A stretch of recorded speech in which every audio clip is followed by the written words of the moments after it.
Hello everyone and welcome back to the JP on Comms channel. In today's video I'm going to be bringing you what I promised earlier on in the week with my weekly roundup, and today I'm going to be looking at 5 new transfers that Maidstone could be looking at to build upon that 6 or 7 Hakan said he was looking to bring in earlier on this summer.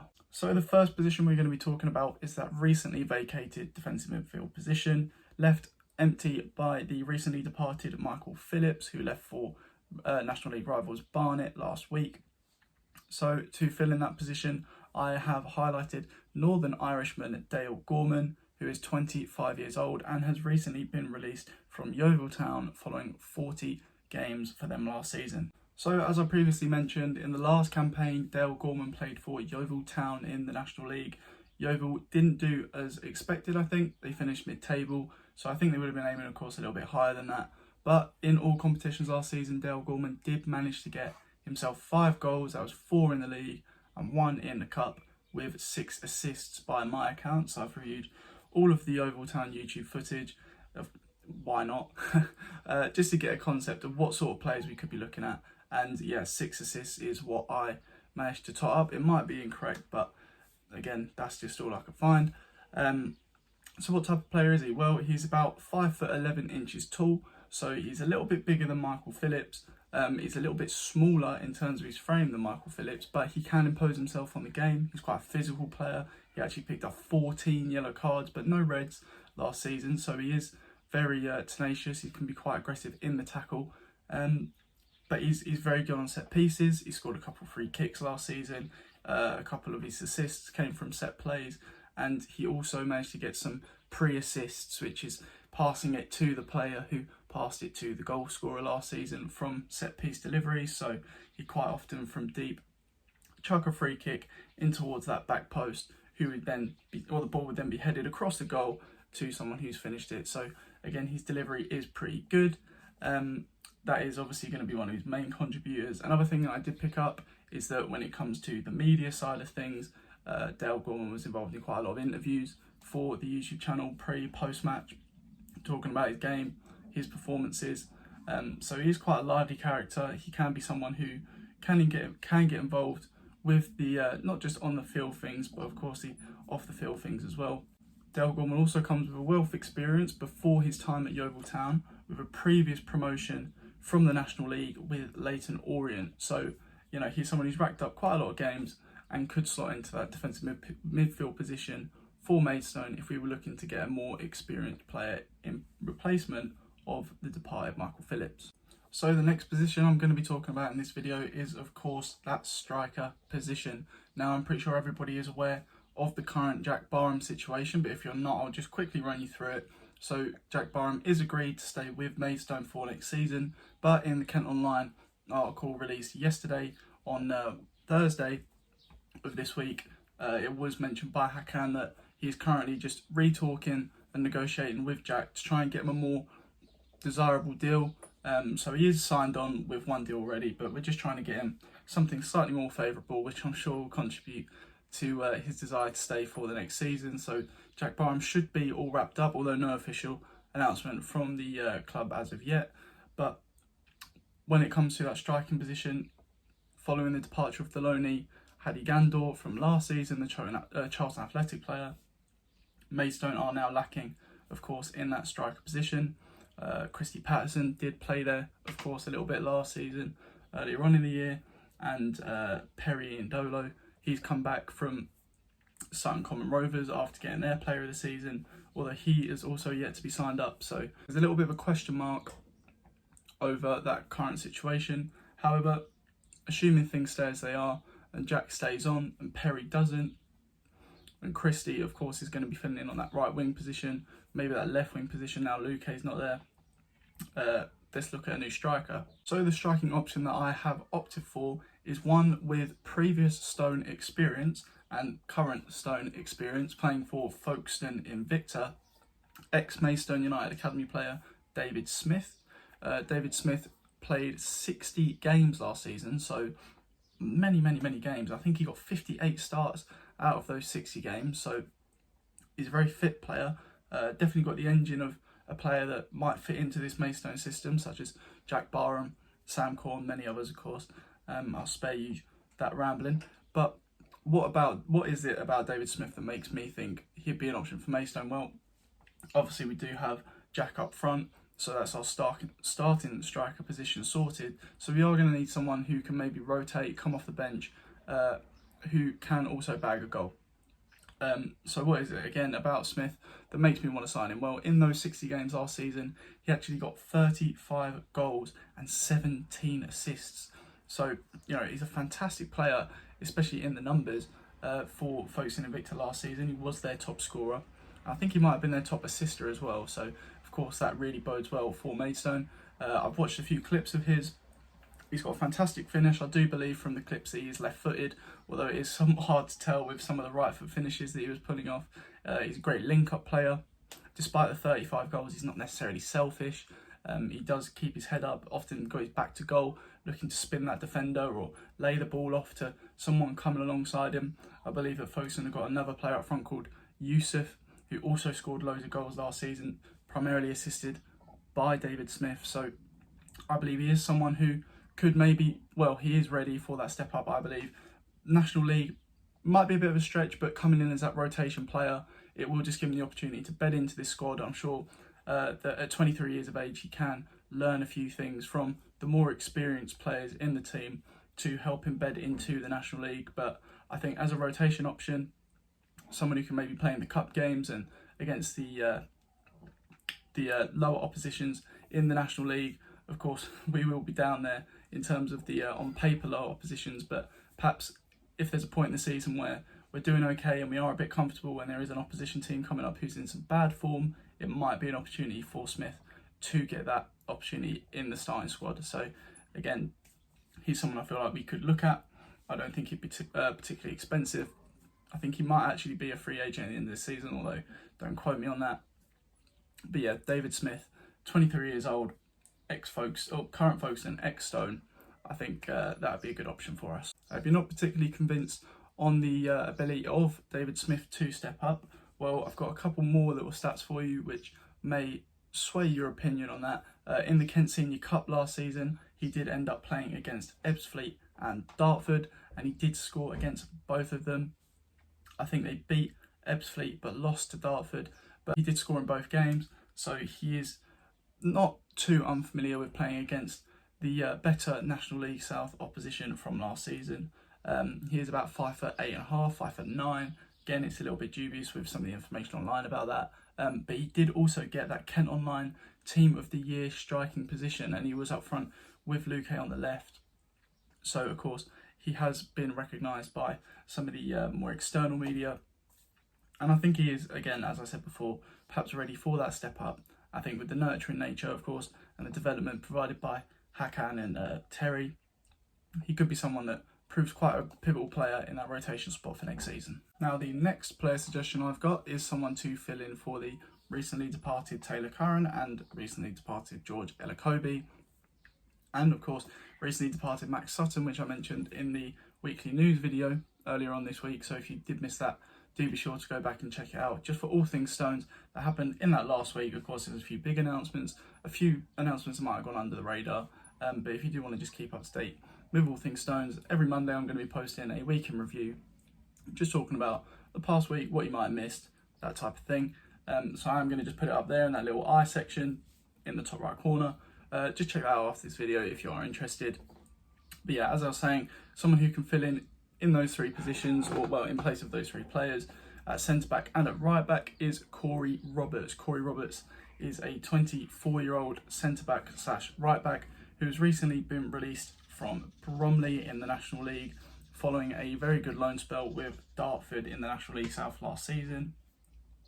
What is he about? What's his sort of profile? Well, he's 6'1", again, roughly 6'1". Online information, of course, can't always be taken as gospel, but he's quite an imposing figure.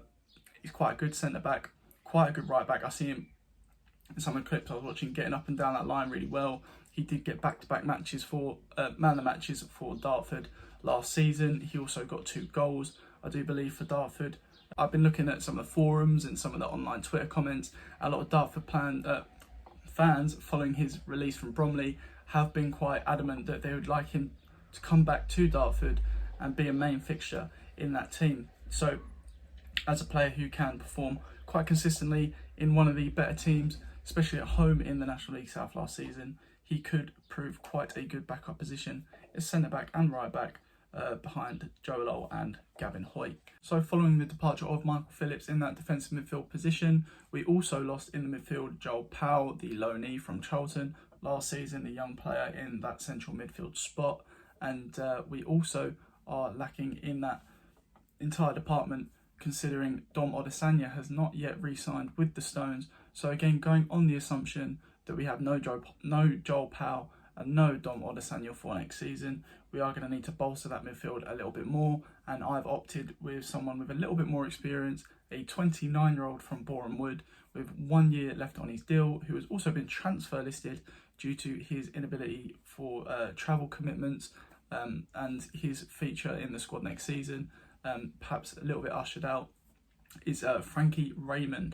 Frankie Raynor, as I said, is a 29-year-old central midfielder. He is 5'10" tall. He's got over 300 career appearances, which of course is fantastic at any level, but he's got a wealth of National League experience, and he could prove to be a very, very vital player for Maidstone in that holding midfield position, should we choose to sign him and play him there. He's got 17 career goals, so he's not the most affluent finisher in the world, and again, his assists I could not find, but I did have a look at his general all-round play in some clips from last season, and Boreham Wood were quite poor in uploading some of their clips to YouTube, so I was on limited resources, but from what I saw, he's quite a commanding player. He is someone who I mentioned has played a little bit deeper in his career, so he's definitely more defensive minded. He's a player who can put a challenge in, command that midfield, command that defence, and when we've got some younger players in and around that midfield, such as Sam Corn, although not very young, he's in his mid-20s now, and Regan Booty the same, having someone a little bit more experienced around them, 29 years old, hundreds of appearances in the National League and leagues around that, I think Frankie Raynor is someone who could come in and just help us maintain that solid midfield and defensive structure that we saw during last season.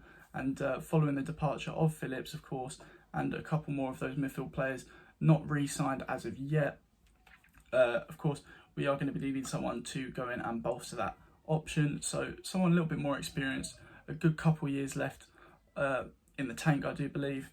I think Frankie Raynor could be a fantastic option for the Stones to command that place in the National League, at least mid-table, which is what I believe the owners are aiming for next season.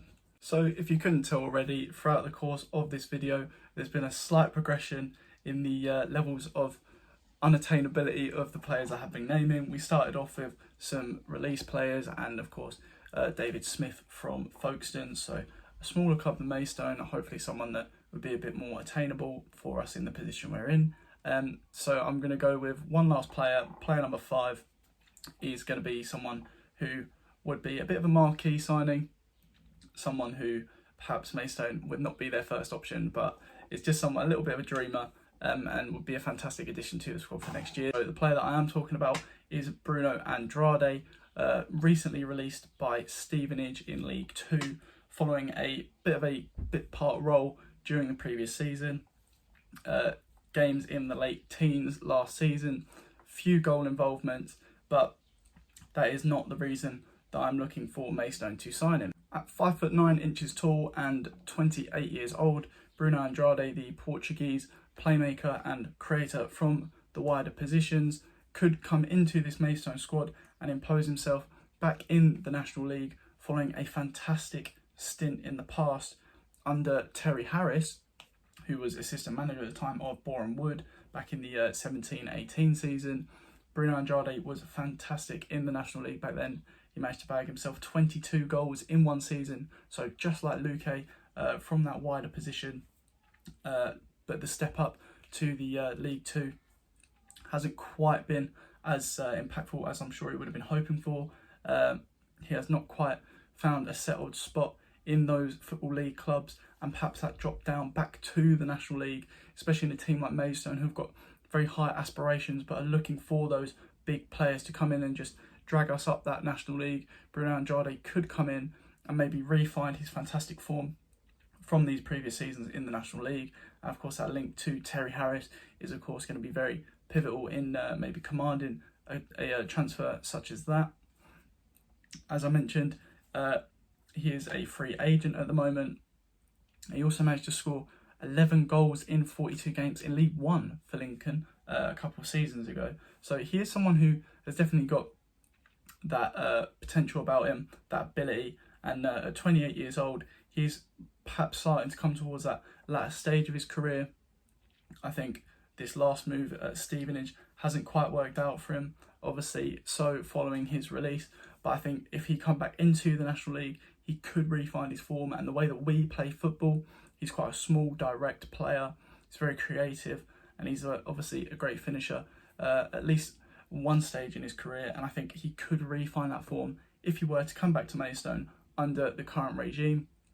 And of course, we still haven't re-signed Christy Patterson for next season as of yet, although the Kent Online article, Hakan, did let it slip that we do have Christy Patterson to play on that left wing position in place of Luque for next season. So again, not an official announcement, but perhaps a little hint, Patterson maybe staying on for next year.